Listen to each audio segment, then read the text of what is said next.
दोस्तों आज अपन sequence and progression का पार्ट नंबर 2 कवर करेंगे। पार्ट नंबर 1 में अपन लोगों ने देखा था कि सीक्वेंस एंड सीरीज की डेफिनेशन क्या होती है। आज अपन लोग देखेंगे कि प्रोग्रेशन क्या होता है, टाइप्स ऑफ प्रोग्रेशन क्या होता है, एंड देन फिर अपन मूव ऑन करेंगे अरिथमेटिक प्रोग्रेशन की तरफ। इससे पहले कि अपन प्रोग्रेशन की तरफ जाएं, हमें समझना पड़ेगा वापस से सीक्वेंस की डेफिनेशन। लास्ट लेक्चर में मैंने आपको बताया था कि भैया वो कलेक्शन ऑफ नंबर्स जिसके अंदर definite rule, definite pattern, certain law follow हो या न हो तो भी अपन क्या कहते हैं, उन कलेक्शन को सीक्वेंस कहते हैं। जैसे एग्जांपल के थ्रू मैं आपको समझाऊं, मैंने लिखा 1 स्क्वायर, 2 स्क्वायर, 3 स्क्वायर, 4 स्क्वायर।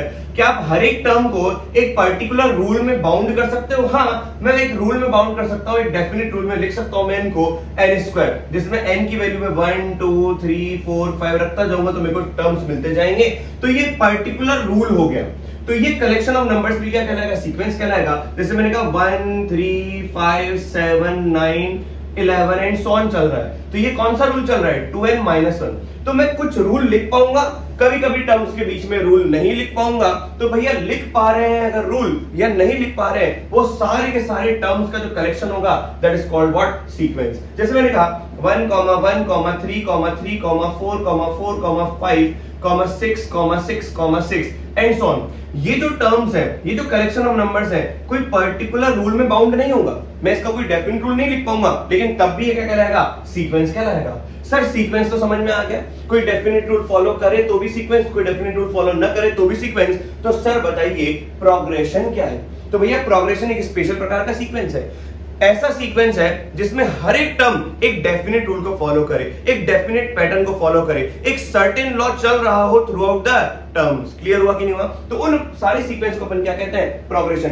अब बताओ, अगर मैं डेफिनेट रूल चेंज करता रहूंगा तो क्या प्रोग्रेशन भी चेंज होगा? बिल्कुल हाँ, लेकिन अपने कोर्स में जो प्रोग्रेशन अपन केवल वही जानेंगे, वही पढ़ेंगे जो आईआईटी सिलेबस के रिलेवेंट होंगे।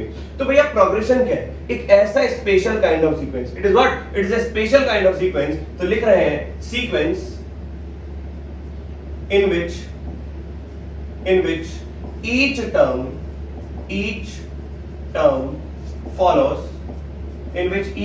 follows certain rule। यदि हर एक टर्म एक सर्टेन रूल को फॉलो कर रहा है, हर एक टर्म एक सर्टेन रूल को फॉलो कर रहा है, तो वो सीक्वेंस ये क्या कहलाएगी? प्रोग्रेशन। बस इतनी सी बात है। अब बताओ कि जो भी प्रोग्रेशन आप देखोगे वो है तो कलेक्शन ऑफ नंबर्स, लेकिन उन कलेक्शन ऑफ नंबर्स में खास बात क्या है कि भैया हर एक टर्म एक डेफिनेट रूल को फॉलो कर रहा है। तो भैया कितने डेफिनेट रूल अपन पढ़ेंगे, मतलब कितने प्रोग्रेशन जो अपने कोर्स में रिलेवेंट है वो अपन देखेंगे। तो भैया पहला तो अपन पढ़ेंगे क्या? प्रोग्रेशन 1। कौन सा? Type 1, types of progression. तो प्रोग्रेशन की जो टाइप अपन पढ़ने जा रहे हैं that will be first arithmetic progression. Arithmetic progression, ये भैया प्रोग्रेशन आप पढ़ के भी आ चुके हो 10th क्लास में, आप लोग इससे फैमिलियर भी हो। इसको प्यार से अपन बोलते हैं एपी। दूसरा जो प्रोग्रेशन अपन पढ़ेंगे that will be the geometric progression. Geometric progression, geometric progression को अपन प्यार से बुलाते हैं जीपी। बोलो क्लियर है कि नहीं? तीसरा जो अपन पढ़ेंगे that will be the harmonic progression. Harmonic progression, harmonic progression को अपन प्यार से बुलाते हैं एचपी। उसके बाद अपन जो पढ़ेंगे that will be the arithmetic, arithmetic को जियोमेट्रिक प्रोग्रेशन। जियोमेट्रिक प्रोग्रेशन जिसको अपन प्यार से बुलाते हैं एजीपी। यही सीक्वेंस है, इसी सीक्वेंस को अपन फॉलो करेंगे। पहले अपन पढ़ेंगे अरिथमेटिक प्रोग्रेशन, फिर अपन पढ़ेंगे ज्योमेट्रिक प्रोग्रेशन, फिर अपन पढ़ेंगे हार्मोनिक प्रोग्रेशन, देन फिर अपन पढ़ेंगे अरिथमेटिक और ज्योमेट्रिक प्रोग्रेशन। और लास्ट में जो अपन टाइप पढ़ने जा रहे हैं जो इन 4 कैटेगरी में नहीं है, वही मिसलेनियस के अंदर है, वही मिसलेनियस के अंदर है। तो बाकी जो बचा हुआ है वो सारा का सारा मिसलेनियस में कवर होगा। यही पैटर्न, यही रिदम होगा हमारा पढ़ने का। क्या विद्यार्थियों क्लियर हुआ? अब अपन अरिथमेटिक प्रोग्रेशन की बात करते हैं। देखो प्रोग्रेशन है, इसका मतलब कोई ना कोई सीक्वेंस के अंदर डेफिनेट रूल चल रहा होगा। क्या है वो अरिथमेटिक के लिए, वो समझते हैं।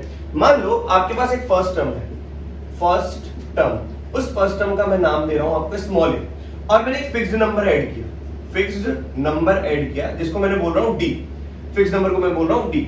अब एक ऐसी सीक्वेंस जिसमें आगे वाला टर्म जो ऑब्टेन्ड हो रहा है ना, वो प्रीसीडिंग टर्म में एक फिक्स्ड नंबर ऐड करने को रहा है। लेट्स सपोज से मैंने फर्स्ट टर्म को ए माना, ठीक है। अब अगर मेरे को एक फिक्स्ड नंबर बार बार ऐड करके पुराने वाले टर्म में मिल रहा है तो नया टर्म ऑब्टेन होगा, that is called a plus D. फिर अगला क्या आएगा a प्लस 2d, फिर वापस से d ऐड करूंगा तो क्या आएगा a प्लस 3d, फिर वापस से d ऐड करूंगा तो क्या आएगा a प्लस का 4d एंड सो ऑन आता रहेगा। तो ये जो नंबर्स का कलेक्शन हुआ ये एक फिक्स्ड पैटर्न को फॉलो कर रहा है। कैसा कि succeeding term is obtained by adding a fixed number to the preceding term, succeeding term is obtained by adding a fixed number to the preceding term, succeeding term is obtained by adding a fixed number to the preceding term. तो ऐसी sequence जो कहलाएगी that is called what arithmetic progression. अगर कभी जीवन के अंदर आपको एक ऐसी प्रोग्रेशन दिखे जिसमें हर एक टर्म मतलब आगे वाला टर्म एक फिक्स्ड नंबर से ऐड हो रहा हो तो इसका मतलब क्या है कि वो एक एपी है। या यूं कह दो कि अगर हर एक टर्म पुराने वाले टर्म में फिक्स नंबर ऐड करके आ रहा है तो आगे वाले टर्म को पीछे वाले टर्म से सब्ट्रैक्ट करूंगा तो भैया मेरे को एक फिक्स्ड नंबर मिल रहा है। अगर आगे वाले टर्म को मैं पीछे वाले टर्म से सब्ट्रैक्ट करूंगा तो मुझे वही फिक्स नंबर मिल रहा है। अगर आगे वाले टर्म को मैं पीछे वाले टर्म से सब्ट्रैक्ट करूंगा तो मुझे वही फिक्स नंबर मिल रहा है। लेट्स सपोज से मैं इसको कहता हूं T1, ये हो गया मेरा टर्म 2, ये हो गया मेरा टर्म 3, ये हो गया मेरा टर्म 4। आप कई किताबों में A1 भी लिखा हुआ है, A2 भी लिखा हुआ है, A3 भी लिखा हुआ है, A4 भी लिखा हुआ है। अपनी श्रद्धा अपनी भक्ति के अनुसार लिखते रहो, A लिखो, A1 लिखो या T1 लिखो। तो मैं ये आपको समझा रहा हूं कि अगर मैंने A2 माइनस का A1 किया, जस्ट प्रीसीडिंग टर्म माइनस का सक्सीडिंग टर्म माइनस का प्रीसीडिंग टर्म किया तो भैया मुझे क्या आ रहा है कॉमन डिफरेंस डी आ रहा है। अगर मैंने वापस से T3 मतलब A3 माइनस का A2 करूंगा तो वापस से आपको D दिखेगा। अगर मैं आपको A4 माइनस का A3 करूंगा so this is the fourth term and this is the fourth term and this is the third term, तो ये क्या दिखेगा वापस से D। इसका मतलब ये हुआ कि A2 कैसे ऑब्टेन्ड हुआ, A1 में D ऐड किया, A3 कैसे ऑब्टेन्ड किया, A2 में D ऐड किया, A4 कैसे ऑब्टेन्ड किया, A3 में D ऐड किया। इसका मतलब ये है कि succeeding term is obtained by adding a fixed number to the preceding term. इसका मतलब ये हुआ कि दो कंसेक्यूटिव टर्म्स का डिफरेंस एक कॉमन आ रहा है, वो क्या है D। दो कंसेक्यूटिव टर्म्स का डिफरेंस एक कॉमन आ रहा है, कॉमन कांस्टेंट आ रहा है, वो क्या है D और वही फिक्स्ड नंबर है। इसका मतलब ये ऐसी सीक्वेंस है, इट इज अ सीक्वेंस, ये एक ऐसी सीक्वेंस है जिसमें जो सक्सेसिव टर्म है, sequence in which successive term is obtained by adding fixed number. भैया फिक्स्ड नंबर को क्या बोल दूं D। तो ये क्या है, सक्सेसिव टर्म ऑब्टेन्ड होती है bye adding a fixed number to the preceding term. क्या विद्यार्थी बात समझ में आई? तो ऐसी सीक्वेंस को अपन क्या कहते हैं, अरिथमेटिक प्रोग्रेशन। लेकिन अब मैं आपको समझाना वापस से चाहता हूं कि जब मैं सक्सीडिंग टर्म ऑब्टेन कर रहा हूं प्रीसीडिंग टर्म में कुछ फिक्स नंबर ऐड करके, तो आगे वाला टर्म माइनस का पीछे वाला टर्म ही डिफरेंस है, वही डिफरेंस कॉमन है और वही कॉमन डिफरेंस कहलाता है। तो उस फिक्स नंबर को अपन क्या बोलते हैं, क्योंकि आगे वाला टर्म माइनस का पीछे वाला टर्म, क्योंकि T2 माइनस का T1, T3 माइनस का T2, T4 माइनस का T3, वो जो डिफरेंस आ रहा है वो भैया कॉमन है, इसलिए इसका नाम रखा गया है कॉमन डिफरेंस। इसका मतलब ये हुआ कि एपी का गुण रहस्य क्या है, कॉमन डिफरेंस। मान लो आज अगर मैं आपके सामने कुछ एग्जांपल रखूं, लेट्स सपोज से 1 2 3 4 5 6 7 एंड सो ऑन, तो आप ये नंबर पहचान पा रहे हो क्या कि आगे वाले में क्या ऐड किया कि नेक्स्ट आया, फिर पहले वाले में क्या ऐड किया कि नेक्स्ट आया। तो अगर जो ऐड कर रहे हो वो फिक्स है, इसका मतलब ये सीक्वेंस किसमें है, एपी में। अगर ये नहीं देख पा रहे हो तो ये तो ऑब्जर्व कर रहे हो कि ये T1 है, ये T2 है, ये T3 है, ये T4 है। If in case T2 minus T1 करोगे तो 1 आ रहा है, T3 माइनस का T2 करोगे तो भी 1 आ रहा है, T4 माइनस का T3 करोगे तो भी 1 आ रहा है। तो क्या विद्यार्थियों डिफरेंस जो है वो कॉमन है, तो कॉमन डिफरेंस है तो ये एपी है। क्या विद्यार्थी बात समझ में आई? अब आप खुद दूसरा एग्जांपल देखें। अगर मैं एग्जांपल नंबर 2 की बात करूंगा, ये हो गया 1, ये हो गया 4, ये हो गया 7, ये हो जाएगा आपका 10 एंड सो ऑन चल रहा है। इसका मतलब ये है कि अगर मैं आगे वाला term, this is what first term, this is what second term, this is what third term, this is what fourth term and so on चल रहा है, अगर मेरे को पहचानना है कि एपी में है तो क्या मैं करूंगा, T2 माइनस का T1 किसके बराबर है, 3। और अगर मैंने देखा कि T3 माइनस का T2 भी कितना है, 3, तो बताओ 3 टर्म से मैंने ये पहचाना कि भैया इनका डिफरेंस कॉमन है, इनका डिफरेंस कॉमन है। इसका मतलब मिनिमम 3 टर्म्स चाहिए, क्योंकि अगर मैं 2 टर्म्स ले रहा हूं और डिफरेंस निकाल रहा हूं तो कॉमन तो नहीं हो पा रहा। कॉमन तब पता पड़ेगा कि जब एक और डिफरेंस लूंगा मैं कंसेक्यूटिव का T3 माइनस का T2। तो जब मैंने T3 माइनस का T2 किया, दो कंसेक्यूटिव टर्म्स का सब्ट्रैक्शन किया, तो भी डिफरेंस वही आया जो पहले आया था। इसका मतलब मैं कह सकता हूं कि भैया ये डिफरेंस क्या है, कॉमन डिफरेंस है। इसका मतलब ये टर्म्स किसमें है, एपी में है, क्योंकि ये टर्म्स एक फिक्स्ड नंबर से ऐड हो रही हैं और आगे बढ़ रही हैं। वो फिक्स्ड नंबर कौन है, 3 है। बोलो विद्यार्थी, बात समझ में आई कि नहीं? तो एपी का मूल रहस्य क्या है? एपी का मूल रहस्य ये है कॉमन डिफरेंस। आगे वाला टर्म माइनस का पीछे वाला टर्म एक कॉमन डिफरेंस होना चाहिए, एक कांस्टेंट होना चाहिए, और वो हर बार डिफरेंस क्या होना चाहिए, कॉमन होना चाहिए। जैसे मैंने कहा एग्जांपल नंबर 3 में मैं कहता हूं 2 है, फिर है 5 है, फिर है 8 है, एंड देन 11 है, एंड सो ऑन। अब आप पता लगाओ कि एपी है, तो बिल्कुल ये टर्म 2 है, ये टर्म 1 है, इनके बीच का डिफरेंस कितना है, 3। ये टर्म 3 है, ये टर्म 2 है, इनके बीच का डिफरेंस कितना है, 3। इसका मतलब ये एपी में है। इसका मतलब ये हुआ कि कितनी मिनिमम टर्म्स चाहिए हमें उस प्रोग्रेशन को, एक पर्टिकुलर प्रोग्रेशन बताने के लिए, 3।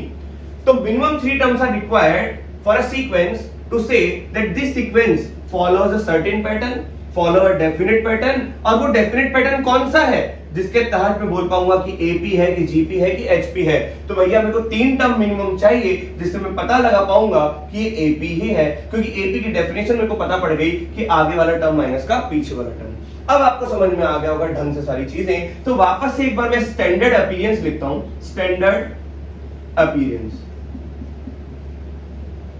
Standard appearance of AP. तो लेट्स सपोज से मैंने फर्स्ट टर्म को ए माना और कॉमन डिफरेंस को मैंने डी माना। तो कॉमन डिफरेंस को ही अगर मैं बार बार ऐड करूंगा, वही तो फिक्स नंबर है।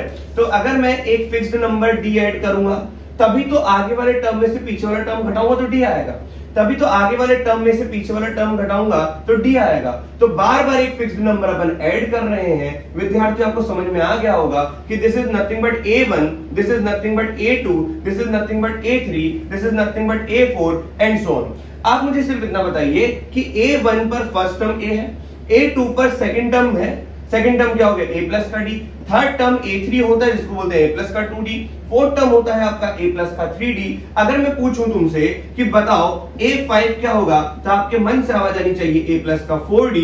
आप देखो फिफ्थ टर्म पर सबस्क्रिप्ट अगर 5 है तो d का कोएफिशिएंट एक कम है, सबस्क्रिप्ट अगर 4 है तो d का कोएफिशिएंट एक कम है, सबस्क्रिप्ट अगर 3 है तो d का कोएफिशिएंट एक कम है। तो भैया आप पहचान जाओगे कि अगर मैं an पूछ रहा हूं, an will be your last term, an will be your last term. अगर मैं nth टर्म पूछूं तो बताओ nth टर्म पर d का कोएफिशिएंट क्या होगा, एक कम n-1, that will be a plus का n-1 इनटू d।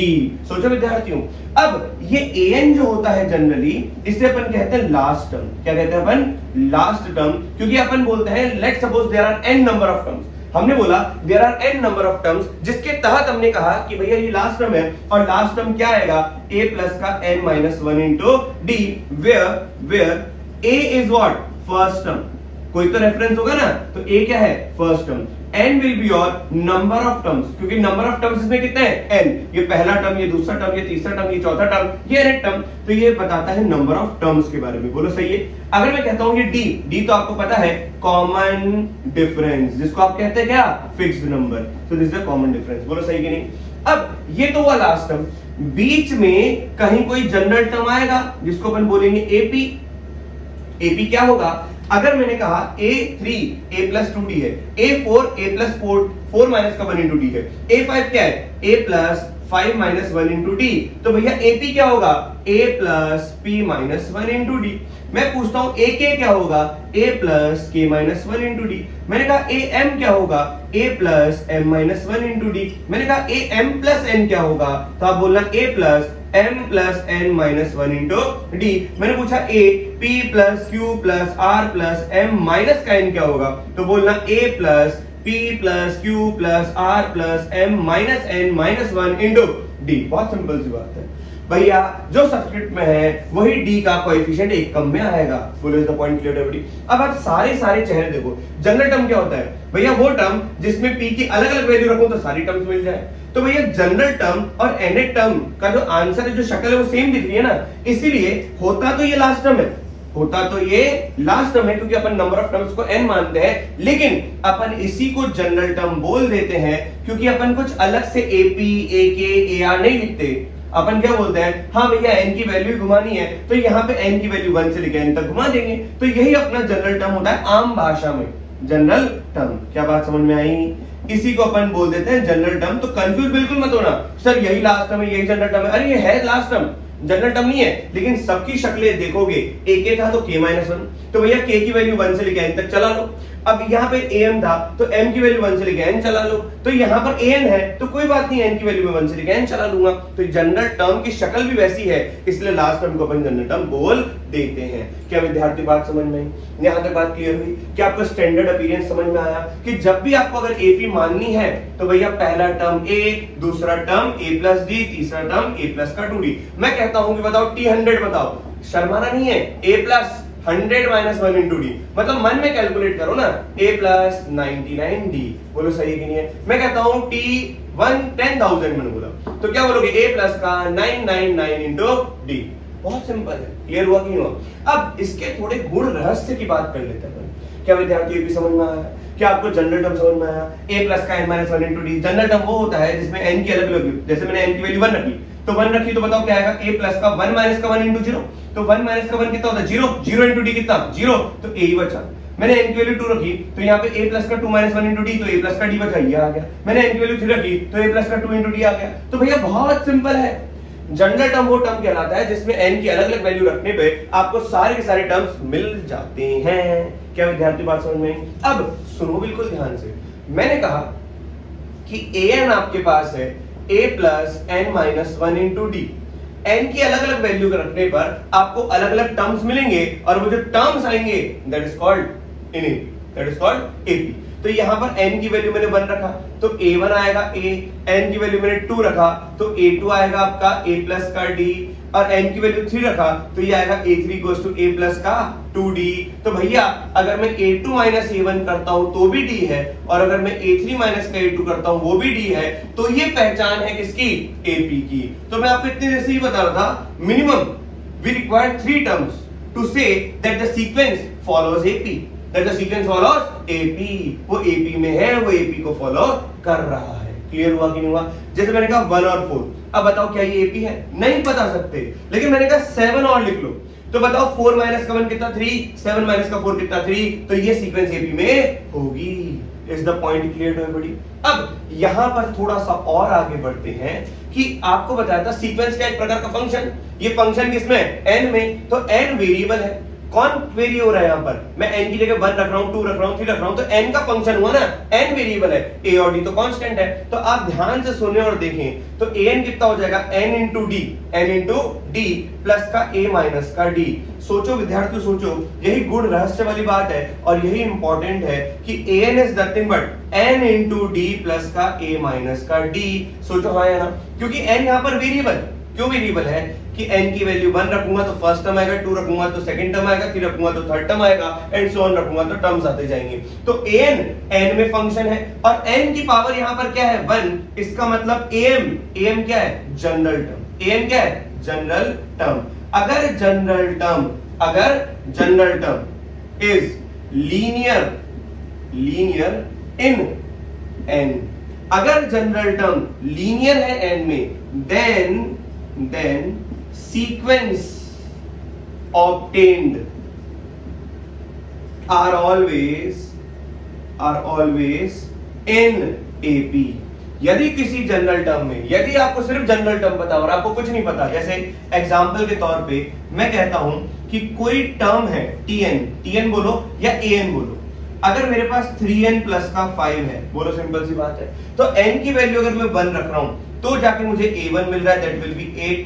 अगर मैं n की वैल्यू 2 रख रहा हूं तो मुझे मिल रहा है 6 प्लस का 5, दैट विल बी 11। अगर मैं n की वैल्यू 3 रख रहा हूं तो मुझे a3 मिल रहा है, क्या 3 रखा तो 9 प्लस का 5 14। अब आपके 3 टर्म्स मिले तो सीक्वेंस क्या है? 8 11 14। तो इसमें 3 ऐड किया तो 11 मिला, इसमें 3 ऐड किया तो 14 मिला, इसमें 3 ऐड करूंगा तो 17 मिलेगा। तो भैया ये जो सीक्वेंस है वो क्या है? एक फिक्स्ड नंबर प्रीसीडिंग टर्म में ऐड कर रहे हो तभी तो सक्सीडिंग टर्म मिल रही है। तो भैया ये AP में है। तो मैं आपसे इतना कह रहा हूं कि भैया इतना देखकर ही आप ये बता सकते हो कि भैया ये AP में है। इससे जो टर्म्स ऑब्टेन होंगे, क्योंकि ये जनरल टर्म है, अगर टर्म n में लीनियर है, अगर n में क्वाड्रेटिक होता जैसे n3n स्क्वायर प्लस का 5 होता, तो जो टर्म्स ऑब्टेन्ड होते वो एपी में नहीं होते, लेकिन अगर लीनियर है n में तो पक्का जो टर्म्स ऑब्टेन्ड होंगे वो किस में होंगे, एपी में। तो सीधा ये सब करने की आवश्यकता नहीं है, सीधा n की जगह 1 रखो, 1 रखोगे तो फर्स्ट टर्म 8 आएगा। अब भैया कैसे पता पड़ेगा कि सर कॉमन डिफरेंस क्या है जब तक मैं टर्म्स निकालूंगा नहीं, बहुत सिंपल सी बात है। बताओ यहां पर कोएफिशिएंट ऑफ n जो है, coefficient of n in general term, coefficient of n in general term, coefficient of n in general term क्या है, कॉमन डिफरेंस। क्लियर हुआ कि नहीं हुआ? तो अब बिना टर्म्स निकाले मैं सीक्वेंस के अंदर फर्स्ट टर्म तो बता सकता हूं 8 और कॉमन डिफरेंस n का कोएफिशिएंट है, दैट इज कॉल्ड व्हाट, 3। तो ये हो गया कॉमन डिफरेंस। तो 8 n की जगह 1 रखने पर निकाल लिया, फिर 3 ऐड करता गया, 3 ऐड करता गया, 3 ऐड करता गया, तो सक्सीडिंग टर्म आते गए आते गए आते गए। तो ध्यान रखना, अगर जनरल टर्म किसी भी सीक्वेंस का n में लीनियर है तो उससे जो सीक्वेंस ऑब्टेन्ड होगी, टर्म 1, टर्म 2, टर्म 3, टर्म 4, वो हमेशा किस में होगी, एपी में होगी। विद्यार्थियों ये आपको खास बात ध्यान रखनी है। क्या यहां तक बात सबको समझ में आ गई? There is no need to find first term, second term, third term और फिर आप डिफरेंस लेके कॉमन डिफरेंस बता रहे हो। जैसे मैंने कहा आपके सामने कि tn अगर मेरे को देखा है 3n माइनस का 2, तो बताओ इसका फर्स्ट टर्म क्या है? मन में सोचो, इसका फर्स्ट टर्म हो जाएगा, n की जगह 1 रखूंगा तो 1 आएगा, और कॉमन डिफरेंस खुद ही सोच के बताओ, n का कोएफिशिएंट कौन है, 3, तो पहला टर्म 1, दूसरा टर्म 4, तीसरा टर्म क्या आएगा, तीसरा टर्म वापस से 3 का गैप, तो 7 आ जाएगा। खुद सोचो, अगर मैंने कहा tn will be equals to 5n plus का 8, तो मुझे बताओ फर्स्ट टर्म क्या होगा, n की जगह 1 रख दो तो 8 प्लस का 5 कितना हो गया, ये हो गया आपका 13। अब बताओ कॉमन डिफरेंस कितना है, कॉमन डिफरेंस हो गया आपका 5। तो मुझे बताओ पहला टर्म 13, फिर अगला टर्म क्या होगा, 13 में 5 ऐड कर लो, इट विल बिकम 18, 18 में फिर 5 ऐड करना 23 आएगा एंड सो ऑन। फिर देखोगे तो सीक्वेंस किस में आ गया, एपी में आ गया। क्लियर है कि नहीं है? तो भैया अगर जनरल टर्म n में लीनियर है तो जो सीक्वेंस ऑब्टेन हो रही है वो किस में होगी, एपी में। अगर आपको इतना समझ में आया विद्यार्थियों, तो हल्का सा अपन थोड़ा सा और आगे बढ़ते हैं। अब अपन बात करेंगे sum of n terms of AP, sum of n terms of AP, sum of n terms of AP, n terms of AP. इससे पहले कि मैं आगे बढ़ूं, मुझे सिर्फ इतना सा बताइए कि आपने जो स्टैंडर्ड अपीयरेंस देखा था वो क्या था, वो था आपका T1 that will be A, फिर था T2 that will be A plus D, फिर था T3 that will be A plus का 2D एंड सो ऑन करते करते करते Tn that will be A plus का n माइनस 1 इंटू D। अगर मैं पूछूं आपसे कि बताओ इससे जस्ट पहले वाला Tn माइनस 1 क्या था, तो क्या बोलोगे, A प्लस का n माइनस का 2 इंटू D। क्लियर हुआ कि नहीं हुआ? अब बताइए कि T2 माइनस का T1 करूंगा तो भी सब्ट्रैक्ट करने पर D आ रहा है। अगर मैंने T3 माइनस का T2 किया, यही T3 माइनस का T2 है, यही T4 माइनस का T3 है, यही आपका धीरे धीरे करते करते Tn माइनस का Tn माइनस 1 है। बोलो हाँ या ना? तो आपका जो फॉर्मूला है Tn माइनस का Tn माइनस 1, आगे वाले टर्म में से जस्ट पीछे वाला टर्म सब्ट्रैक्ट किया तो क्या आना चाहिए, कॉमन डिफरेंस। ये किसकी खास बात है, एपी की खास बात है। मेरा आप लोगों से तो सवाल बस इतना सा है कि आपका n टर्म है जो कि 1 से चालू होता है, किससे चालू होता है, 1 से। तो यहां पर इस फॉर्मूले के लिए n क्या होना चाहिए, बस ये बता दो, सबसे मिनिमम n क्या होना चाहिए, n कहां से चालू होना चाहिए। ये तो तय है कि n एक नेचुरल नंबर की फॉर्मेशन में होगा, लेकिन वो कौन सा होगा, कहां से चालू होगा, ये बताइए। अब आप सुनो कि Tn एक टर्म बताता है, पोजीशन बताता है। जीरोथ पोजीशन दुनिया में होती नहीं है, ऑल इंडिया रैंक कभी आपने जीरो सुना नहीं है, इसका मतलब T0 तो भैया कंप्लीटली नॉनसेंस है। अगर आपने T0 कहीं बना लिया तो भैया जीरो टर्म होती नहीं है, क्योंकि पोजीशन जीरो कभी होती नहीं है। ऑल इंडिया रैंक के नजरिए से आप देख सकते हो, समझ सकते हो कि भैया पोजीशन की बात चल रही है यहाँ पर। तो बताओ अगर मैं n की वैल्यू 1 रख दूंगा तो 1 माइनस 1 जीरो हो जाएगा, T0 नॉनसेंस हो जाएगा। तो n की पहली वैल्यू क्या होगी, 2। इसका मतलब this formula is defined for n should be greater than equals to what, 2। तभी तो n की वैल्यू 2 रखूंगा तो T2 माइनस का T1 आएगा, अन्यथा अर्थ नहीं अनर्थ निकलेगा। इसका क्या निकलेगा, अनर्थ हो जाएगा। क्या विद्यार्थी, छोटी सी बात समझ में? अब अगर आपको ये समझ में आया तो अब अपन बात करेंगे, प्रोसीड करेंगे sum of n terms of AP. Sum of n terms of AP को Sn से डिनोट करते हैं। इसके बारे में पहले आप समझिए Sn का मतलब क्या है। Sn का मतलब है sum of first n terms. विद्यार्थी बहुत फोकस करिएगा, सम ऑफ फर्स्ट n टर्म्स। यहां पर फर्स्ट n टर्म्स की अहमियत है, कोई सी भी n टर्म नहीं, पहले n टर्म। जैसे मैंने कहा S10, तो भैया sum of first n terms, sum of 10 terms नहीं, सम ऑफ फर्स्ट 10 टर्म्स। तो यहां पर मैं s के अंदर सब्सक्रिप्ट तभी लगा पा रहा हूं जब वो पहले से चालू हो रहा है। मैंने कहा s की, तो आप क्या बोलोगे, सम ऑफ फर्स्ट k टर्म्स। भैया यही वजन है और यही बात है, sum of first k terms. मैंने कहा s of m plus n, तो कोई से भी m प्लस n टर्म्स नहीं, कौन से, sum of first m plus n terms. बोलो हाँ या ना। तो पहले बोलना आना चाहिए, फिर काम क्या है उसकी बात करेंगे। तो ये ध्यान रखना, Sn का मतलब सम ऑफ n टर्म्स, कोई से भी नहीं, फर्स्ट n टर्म्स। कौन से, फर्स्ट n टर्म्स। तो आइए अपन सम ऑफ n टर्म्स की बात करें, Sn की बात करें। इसका मतलब AP के अंदर टर्म्स कितने। अगर मैं बोल रहा हूं आपसे कि first term, second term, third term, fourth term, ये सीक्वेंस है nth टर्म। ये क्या है विद्यार्थियों, सीक्वेंस है। ऑल्दो ये a है, ये a प्लस d है, ये a प्लस का 2d है, ये करते करते a प्लस का n माइनस का 1 इंटू d है। लेकिन आज अपन किसकी बात कर रहे हैं, Sn की। Sn का मतलब क्या है, पहले से लेकर t1 plus t2 plus t3 करते करते करते करते करते करते tn।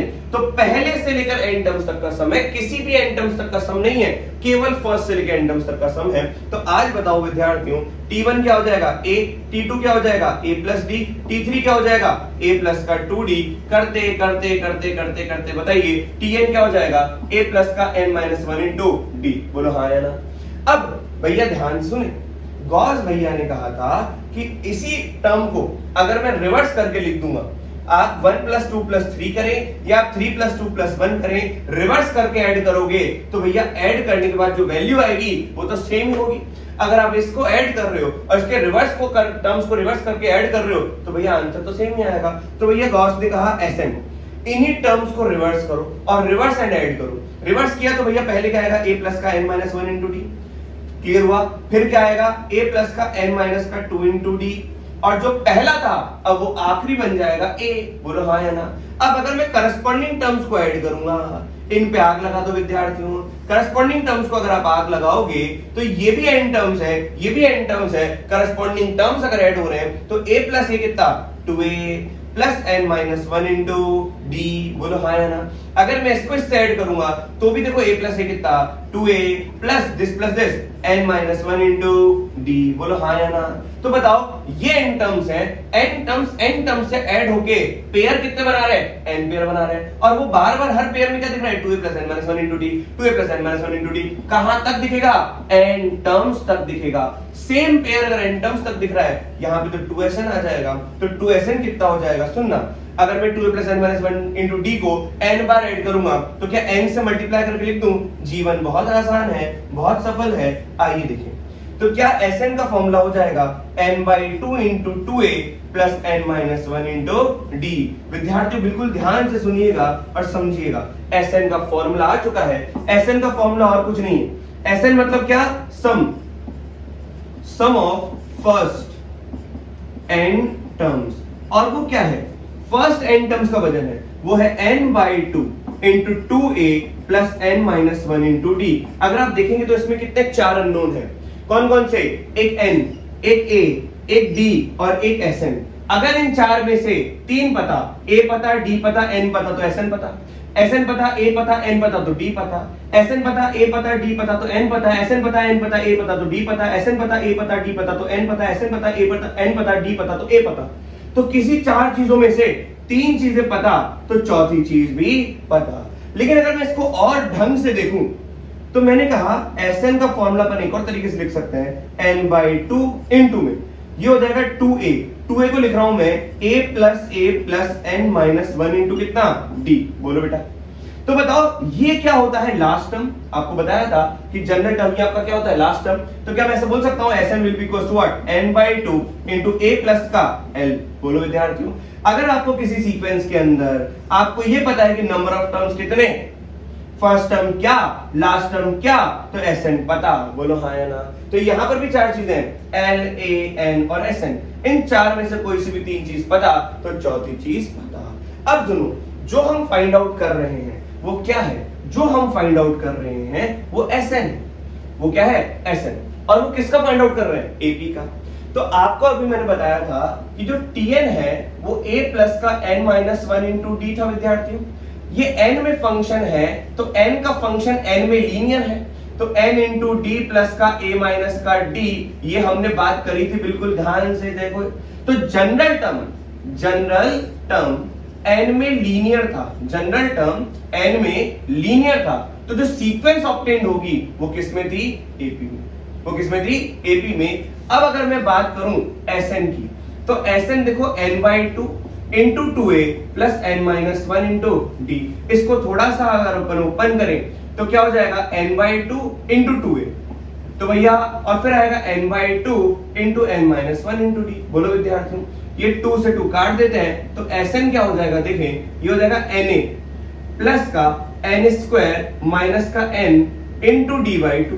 सोचो विद्यार्थियों, सोचो, तो Sn क्या हो जाएगा? n square into d/2 plus का Na माइनस का n d/2। अगर आप ध्यान से देखें तो n square into d/2 plus का n कॉमन ले लो, a माइनस का d/2, this is your Sn। तो मुझे बताओ, अगर जनरल टर्म n में लीनियर है तो इसका मतलब क्या होगा कि जो टर्म्स ऑब्टेन्ड होंगे वो किसमें होंगे? एपी में। अगर Sn n में क्वाड्रेटिक है, if Sn is quadratic in n of the form भी पता होना चाहिए। देखो n स्क्वायर का टर्म है और n है, कोई कांस्टेंट टर्म नहीं है। If Sn is quadratic in n of the form an square plus bn, quadratic भी कैसी होनी चाहिए? ऐसी। तो then terms obtained are in AP। तो जो टर्म्स ऑब्टेन होंगे वो हमेशा किसमें होंगे? एपी में। तो दो बातें हैं विद्यार्थियों, बिल्कुल ध्यान समझनी है। क्या Sn n में क्वाड्रेटिक है तो उससे जो टर्म्स ऑब्टेन होंगे वो भी एपी में होंगे, और अगर Tn n में लीनियर है, जनरल टर्म n में लीनियर, तो जो सीक्वेंस ऑब्टेन होगा एपी। अगर Sn n में क्वाड्रेटिक तो जो सीक्वेंस ऑब्टेन होगा वो भी एपी। लेकिन क्वाड्रेटिक में भी कौन सा फॉर्म? an स्क्वायर प्लस का bn, यही खास फॉर्म होना चाहिए। मतलब अगर मैं आपके सामने एक एग्जांपल रखूं, मैंने कहा कि कोई सीक्वेंस दे रखा है, if Sn will be equals to 3n square plus का 5n, ये दे रखा है। बोलो हाँ है ना? तो इससे जो सीक्वेंस ऑब्टेन होगी, क्या ये an स्क्वायर प्लस का bn वाली फॉर्मेशन है? इससे जो सीक्वेंस ऑब्टेन होगी ना वो किसमें होगी? AP में। अब आप कहोगे सर 3n स्क्वायर प्लस का 5n प्लस का 1 अगर होता तो क्या बात बनती? नहीं बनती, बिल्कुल भी नहीं बनती, वो एपी में नहीं होता। तो आपको फॉर्मेशन जो होना चाहिए वो सिर्फ यही होना चाहिए। मैं बताऊंगा इसका रीजन क्या है और क्यों। तो इससे पहले कि मैं आगे बढ़ूं तो आप एक बार अच्छे तरीके से ढंग से Sn का फॉर्मूला याद कर लीजिए, Tn का फॉर्मूला याद कर लीजिए, ताकि हमें कोई दिक्कत, कोई त्रुटि आप लोगों से न हो, कोई दिक्कत, परेशानी, चिड़चिड़ापन आपको समझने में बिल्कुल न हो। तो Sn क्या था? Sn का फॉर्मूला था n/2 into 2a plus n-1 into d। बोलो हाँ या ना? अगर आपको लास्ट टर्म पता है तो लिख देना n/2 इंटू a प्लस का l। ये दो फॉर्मूले अपन ने रटे, इसमें से a पता, n पता, d पता तो Sn पता, a पता, l पता, n पता तो Sn पता। बोलो हाँ या ना? अब इसी को फोड़ के हमने लिखा था क्या कि n square into d/2 plus का n इंटू a माइनस का d/2। इसका मतलब यही Sn है, और Sn का फॉर्मेशन जो हमने कहा था an स्क्वायर प्लस का bn। बोलो हाँ या ना? मैंने आपके सामने एग्जांपल रखा, if Sn equals to 3n square plus का 5n। अब यहां पर अगर मैं AP निकालूं, find terms and common difference. Find करो टर्म एंड कॉमन डिफरेंस। तो अगर मैं n की वैल्यू 1 रखता हूं तो क्या आएगा? S1 का मतलब क्या होता है? Sum of first term. Sum of first term का मतलब A1 होता है, वही S1 है, वही फर्स्ट टर्म है, तो क्या आएगा? 8। अगर मैं n की जगह 2 रखता हूं तो S2 आ जाएगा, तो क्या होगा? A1 प्लस का A2। तो 2 रखूंगा तो कितना हो जाएगा? ये हो जाएगा 4 इंटू 3 12, तो 12 प्लस का 10। बोलो हाँ है ना? 22 हो गया विद्यार्थी। बोलो सही। तो अब मुझे यहां से मिला A1 प्लस का A2। क्या मिला विद्यार्थियों? A1 प्लस का A2। तो मुझे A1 प्लस का A2 22 मिला। A1 की वैल्यू मेरे पास 8 है, तो A2 की वैल्यू मेरे पास कितनी आ जाएगी? ये मेन मुद्दा है। तो A2 की वैल्यू आपके पास जो आएगी दैट विल बी, यहां से इसको सब्ट्रैक्ट करोगे तो 14 आ जाएगा। बोलो सही कि नहीं? तो 14 आ गया। अब A2 आपके पास आ गया। अगर मैं n की जगह 3 रखता हूं तो S3 कितना होता है? A1 plus A2 plus A3। बोलो क्लियर है कि नहीं? तो यहाँ पे आ जाएगा 9 इंटू 3 27 प्लस का 15। बोलो विद्यार्थियों आया कि नहीं आया? 27 प्लस का 15। अगर आप ध्यान से इसको देखोगे तो 5 7 12, 12 और एक यहाँ पे गया तो 42। क्लियर हुआ कि नहीं हुआ? इसका मतलब a1 plus a2 plus a3 की वैल्यू अपने पास 42 है। क्या a1 प्लस a2 की वैल्यू 22 पता? सही है, तो a1 प्लस a2 की वैल्यू 22 पता, तो 42 माइनस का 22 आंसर विल बी 20। बोलो सही है। तो आपने यहां से क्या ऑब्टेन किया? a1 पता, a2 पता, a3 पता, n की वैल्यू रखकर। तो a1 आपका 8 आया, a2 आपका कितना आया? दैट विल बी 14 और a3 आपका कितना आया? 20 एंड सो ऑन आएगा। तो बेटा अगर a2 माइनस a1 करूंगा तो 6 आएगा और a3 माइनस a2 करूंगा तो क्या आएगा आपका? तो भी 6 आएगा। इसका मतलब कॉमन डिफरेंस कितना है? कॉमन डिफरेंस है आपका 6 और फर्स्ट टर्म और टर्म्स क्या है आपकी? टर्म्स है आपकी, पहली टर्म है 6, पहली टर्म है आपकी 8, अगली टर्म है 14, अगली टर्म है 20, अगली टर्म है 26। 6 का कॉमन डिफरेंस आ रहा है। बोलो हाँ या ना?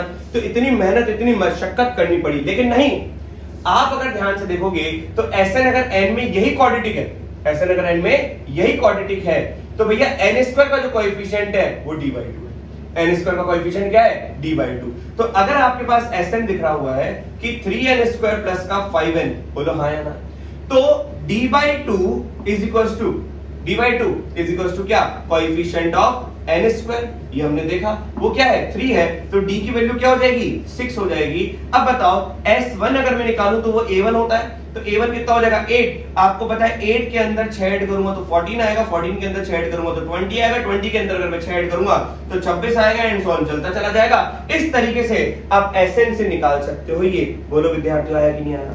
अब यही इंपॉर्टेंट चीज है, यही तो आपको समझना था कि Sn n में क्या है? क्वाड्रेटिक। एक और गुण रहस्य वाली बात हम आपको बताना चाहते हैं, जो मैं बार बार आपसे कह रहा हूं कि बताओ Sn क्या है? Sum of first n terms, मतलब t1 प्लस का t2 प्लस का t3 करते करते करते करते करते करते कितना? tn। इससे पहले वाला टर्म क्या आएगा बताओ? tn minus 1। अगर मैंने कहा Sn माइनस 1 तो आपका क्या कहना है? आपका कहना यह है कि sir sum of first n minus 1 terms, तो t1 plus t2 plus t3 करते करते करते करते करते करते कहां तक आएगा? tn माइनस 1 तक आएगा। तो अगर मैं सब्ट्रैक्ट करूंगा तो Sn माइनस का Sn माइनस 1 दिखेगा विद्यार्थियों। तो यहां पर क्या हो जाएगा? t1 से t1, t2 से t2, t3 से t3, ये इससे चला जाएगा तो क्या बचेगा? tn बचेगा। अरे आंखों ने क्या देखा? आंखों ने सिर्फ ये देखा कि Sn में से Sn माइनस 1 जाएगा तो tn आएगा, और आपको राज की बात पता है कि tn में से tn माइनस 1 जाएगा तो d आएगा। सम में से कंसेक्यूटिव टर्म्स के सम का डिफरेंस करोगे तो टर्म आएगा, और कंसेक्यूटिव टर्म्स का डिफरेंस करोगे तो कॉमन डिफरेंस आएगा। स्टेप वाइज चलो।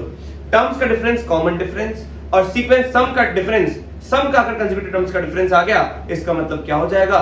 टर्म आएगा, और टर्म्स का डिफरेंस क्या आएगा? कॉमन डिफरेंस आएगा। तो विद्यार्थी समझना है आपको, क्लियर हुआ कि नहीं हुआ? इफ इन केस अगर बोला है if Sn is equals to 3n square plus का 5n, find tn। तो भैया मैंने तो आपके सामने सब कुछ निकाल दिया, कॉमन डिफरेंस भी निकाल दिया, टर्म्स भी निकाल दी, तो इसकी nth टर्म तो हम यहां से भी लिख सकते हो। अगर आप ये नहीं करना चाहते हो तो ये कर लो कि भैया 8, 14, 20, 26, तो इसकी nth टर्म भी आप निकाल सकते हो। tn equals to a plus का n minus 1 into d। बोलो हाँ या ना? तो tn कितना आ जाएगा? 8 प्लस का n माइनस 1, और डिफरेंस कितना है? 6, तो हो जाएगा 6n प्लस का 2। बोलो सही है। लेकिन इफ इन केस ना आप इस तरीके से मूव करना चाहते हो, ना आप इस तरीके से मूव करना चाहते हो, तब भी Sn देकर अगर अपने को tn पूछ रहा है तो हमें पता है tn equals to Sn minus 1। बोलो विद्यार्थी, बोलो, आज ही समय बोलने का। तो बताओ tn क्या हुआ? tn आपका हुआ 3n स्क्वायर प्लस का 5n माइनस का हर n को अगर n माइनस 1 से रिप्लेस करूंगा तो बोलो विद्यार्थियों क्या रहा? तो ये बन जाएगा। आया कि नहीं आया? अब इसको आराम आराम से ओपन करो, you will get the answer बस इजीली। ये हो जाएगा माइनस का। अब इसको अगर मैं ओपन करूंगा तो हो जाएगा n स्क्वायर माइनस का 2n प्लस का 1, और ये ब्रैकेट के बाहर 5n माइनस का 5। बोलो विद्यार्थियों, तो हो जाएगा tn equals to 3n square plus का 5n माइनस का ब्रैकेट के अंदर 3n square minus 6n plus का 3 प्लस का 5n माइनस का 5। बोलो हाँ। तो 3n स्क्वायर से 3n स्क्वायर क्या हुआ, और 5n से फिर 5n चला गया माइनस माइनस में, और माइनस और माइनस है 6n, तो ये हो जाएगा 6n, और ये 3 माइनस का 5 माइनस का 2 बचा, और माइनस माइनस प्लस हो जाएगा तो 6n प्लस का 2। बोलो विद्यार्थियों, अब आपको Sn दे रखा है, आपको tn चाहिए तो आप tn निकाल लो। फिर n की जगह 1 रखो तो t1 आ जाएगा, n की जगह 2 रखो तो t2 आ जाएगा, n की जगह 3 रखो तो t3 आ जाएगा। भैया आप या तो ऐसे निकालें, या तो ऐसे निकालें, या तो ऐसे निकालें, तीनों ही मेथड आपको आने चाहिए। लेकिन आज अगर मैं तुमसे कहता हूं कि S0 क्या है, S0 का मतलब sum of zero terms, sum of zero terms मतलब कोई टर्म्स है ही नहीं, उसका सम कर रहे हो तो S0 की वैल्यू जीरो होती है लॉजिकली। लेकिन T0 तो लॉजिकल वर्ड है ही नहीं, लॉजिकल मीनिंग है ही नहीं इसका। T0 क्या है? नॉनसेंस। क्या है? नॉनसेंस। कि भैया जीरो पोजीशन कुछ है ही नहीं, और ये कह रहा है जीरो टर्म्स ही नहीं है, तो सम कितना होगा? न्यूमेरिकली जीरो होगा। बोलो सही कि नहीं? तो S0 जीरो है, लेकिन T0 नॉनसेंस है। तो यहां पर अगर मैं बोलूं कि n की वैल्यू कहां से चालू होगी, तो n की वैल्यू 1 से चालू होगी, क्योंकि Sn क्या होगा? T1, n की जगह 1 रखा तो S1 माइनस का S0, S0 is what? Zero. S0 क्या होगा? जीरो। तो S1 ही T1 होता है। जबकि अपन ने पढ़ा था Tn माइनस का Tn माइनस 1 क्या होता है? D। लेकिन इस सेंस में यहां पर n की वैल्यू क्या होगी? ग्रेटर देन इक्वल टू 2, क्योंकि पोजीशन कभी जीरो हो नहीं सकती, इसलिए मैंने यहां पे 2 से चालू किया। सम ऑफ जीरो टर्म्स तो जीरो होता है लॉजिकली, टर्म्स ही नहीं है तो उनका सम अगर पूछा जाए, जबरदस्ती कोई पूछे कि भैया तुम्हारे पास टर्म्स नहीं है, लेकिन बताओ उसका सम क्या है, न्यूमेरिकल वैल्यू बताओ उसका सम क्या है, तुम क्या बोलोगे? जीरो ही बोल के आओगे। अरे बोलो आया कि नहीं आया? तो आपको जो आज मैंने बताया वो आपको हर एक चीज गूढ़ रहस्य है, आपको समझना है, और आपको उसके बाद ही क्वेश्चन सॉल्व करने को मिलेगा। तो जितनी बातें मैं आपको बता रहा हूं वो सारी चीज आपको कंठस्थ होनी चाहिए, याद होनी चाहिए। जाते जाते इस लेक्चर की आखिरी बात मैं करना चाहूंगा। हमने कहा Sn जो है वो an square plus bn formation का होना चाहिए। अगर वो an square plus bn plus c formation का हुआ तो भैया ये जो सीक्वेंस ऑब्टेन्ड होगी वो एपी में नहीं होगी, इससे जो सीक्वेंस ऑब्टेन्ड होगी वही केवल एपी में होगी। इस बात का मैं आपको जाते जाते प्रमाण देना चाह रहा हूं। सुनो ध्यान से। लेट सपोज से मैंने कहा Sn will be equal to 3n square plus का 5n, वही घटिया एग्जांपल मैं ले रहा हूं। और यहां पर मैंने कहा Sn will be equal to 3n square plus का 5n प्लस का 1। बोलो कोई दिक्कत? तो बताओ n की वैल्यू अगर मैं 1 रखूंगा तो मेरे पास S1 आएगा, वो कितना आएगा? दैट विल बी 8, वही A1 होगा। मैंने n की वैल्यू 2 रखी तो बताओ S2 आएगा, वो कितना हो जाएगा? दैट विल बी, हमने निकाला था S2 चलो वापस से निकाल लेते हैं। 2 रखोगे तो 4 into 3 12, 12 प्लस का 10 कितना? 12 प्लस का 10 22, तो वो क्या था? A1 प्लस का A2। तो यहां से A2 की वैल्यू आपकी आई थी 22 माइनस का A1। उड़ाओ यहां पर, तो 22 में से 8 जाएगा तो कितना बचेगा? 14। तो A2 की वैल्यू क्या आई थी? 14। सिमिलरली n की जगह अगर मैंने 3 रखा था तो S3 क्या आया था? A1 plus A2 plus A3, और वो आपका आया था 44, जहां तक मेरे को याद आ रहा है। रख के देख लो, ये हो जाएगा 9 into 3 27, तो 27 प्लस का यहां पर हो जाएगा 315, 27 प्लस का 15, हाँ तो ये 42 आया था। क्या आया था? 42, 44 नहीं 42 आया था। तो बताओ A3 क्या हो जाएगा? A3 हो जाएगा 42 माइनस का A1 प्लस का A2, तो 42 माइनस का A1 प्लस का A2, तो A1 प्लस का A2 कितना है? 22। तो आपका आंसर क्या आया था? 20। तो आपकी जो टर्म्स आई वो टर्म्स क्या आई? पहली टर्म आई 8, दूसरी टर्म क्या आई? 14, तीसरी टर्म क्या आई? 20। ये आपके एक्चुअल सीक्वेंस है। अब त्रुटि कहां होती है, गलती कहां होती है, इस बात को समझते हैं। अगर मैंने n की जगह 1 रखा तो आपका फॉर्मेशन ये है, Sn का फॉर्मेशन जो है ना an स्क्वायर प्लस bn वाली फॉर्मेशन में n में क्वाड्रेटिक और n का टर्म, कोई कांस्टेंट का टर्म नहीं है, ध्यान रखना। अगर मैं यहां पे लेता हूं और फिर आपको बताता हूं कि ये भैया ये AP नहीं है, तो n की जगह 1 रखे तो S1 कितना हो जाएगा? A1, that will be 3 plus 5, 8 plus 1 9। अगर मैं n की जगह 2 रखता हूं तो S2 कितना आएगा? S2 को समझते हैं। तो यहां पर S2 हो जाएगा 3 into 4 प्लस का 5 into 2 प्लस का 1। तो S2 जो आएगा 12 प्लस का 10 प्लस का 1, तो S2 जो आएगा that will be 22 plus 1 23। Clear है कि नहीं है? अगर मैं n की वैल्यू 3 रखता हूं तो S3 जो आएगा वो आएगा 27, क्योंकि 9 into 3 27 प्लस का 15, तो ये 42 बन गया, प्लस का 1 तो ये हो गया 43। क्लियर हुआ कि नहीं हुआ? अरे बात समझ में? ये 23 क्या है? A1 plus A2। तो अगर मैं A2 निकालूं तो 23 माइनस का A1 होगा, तो 23 में से अगर मैं A1 सब्ट्रैक्ट करूंगा तो मुझे आंसर 14 ही मिलने वाला है। बोलो सही कि नहीं? तो S3 की बात करूंगा तो A1 plus A2 plus A3 मेरे को कितना मिला? 43। तो A3 क्या होगा? 43 माइनस का a1 प्लस का a2, a1 प्लस का a2 कितना है 23, तो 43 माइनस का 23 20 आया। तो यहां पर टर्म्स की बात करते हैं, तो बताओ पहला टर्म क्या आया, पहला टर्म है 9, बताओ दूसरा टर्म क्या आया, दूसरा टर्म है 14, बताओ तीसरा टर्म क्या है, तीसरा टर्म है 20 एंड सो ऑन। तो सुनो, जो पहला टर्म है ना वही आपका एरर देगा, बाकी सारे टर्म्स आपके सही निकलेंगे। लेकिन अगर आपने कांस्टेंट ऐड किया तो पहला टर्म एरर आएगा। इन दोनों का सब्ट्रैक्शन करो तो इन दोनों का कॉमन डिफरेंस 5 आ रहा है, जबकि इन दोनों का कॉमन डिफरेंस 6 आ रहा है, तो ये एपी में नहीं है। इसलिए Sn हमेशा an स्क्वायर प्लस bn वाली फॉर्मेशन में ही होना चाहिए। क्वाड्रेटिक तो है लेकिन quadratic of the form an square plus का bn है, प्लस का c नहीं होना चाहिए। आज मैंने आपको Sn पढ़ाया, आपको मैंने Tn पढ़ाया और मैंने आपको कंडीशंस बताई कि किन किन कंडीशंस के किन किन n के होने पर क्या क्या होगा। दो फॉर्मूले बताया Sn के, n/2 × 2a प्लस का n-1 × d और बताया n/2 × a प्लस का l। साथ के साथ में मैंने आपको Tn का भी फॉर्मूला बताया, that will be a plus का n-1 × d। और मैंने ये भी कहा कि अगर n में लीनियर है जनरल टर्म तो सीक्वेंस ऑब्टेंड होगी एपी में, अगर n में क्वाड्रेटिक है कौन सी फॉर्मेशन का, an स्क्वायर प्लस का bn का, तो इससे जो टर्म्स ऑब्टेंड होंगे वो भी किस में होंगे, एपी में होंगे। Sn से Tn निकालने का रास्ता ये है। एक और बात, हम Sn से Tn निकालते हैं, Tn से D निकालते हैं, लेकिन मेरे मन में आ रहा है नहीं मैं डायरेक्ट D निकालूं Sn से, तो बताओ Sn minus Sn-1 is what, Tn, बोलो हाँ या ना। और मैं कहता हूं कि Tn minus Tn-1 is what, D, तो मैं D कहता हूं Tn बताओ क्या है, Tn आपका हो जाएगा Sn माइनस Sn-1, बोलो हाँ या ना।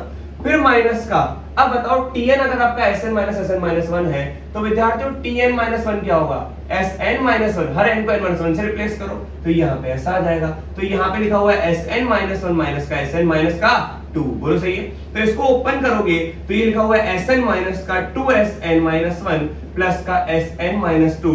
तो डायरेक्ट Sn के फॉर्मूले से अगर आप कॉमन डिफरेंस निकालना चाहते हो तो Sn माइनस का ट्वाइस ऑफ Sn-1 प्लस का Sn-2, ये फॉर्मूला अप्लाई करके आपका सीधा क्या आ जाएगा, D। लेकिन मैं आपको सजेस्ट करूंगा इतना गंदगी नहीं मचानी, आपको सीधा D अगर निकालना है तो Sn अगर an स्क्वायर प्लस का bn वाला फॉर्मेशन दे रखा है और सिर्फ कॉमन डिफरेंस चाहिए तो a is equals to common difference divided by 2, तो d क्या हो जाएगा 2a।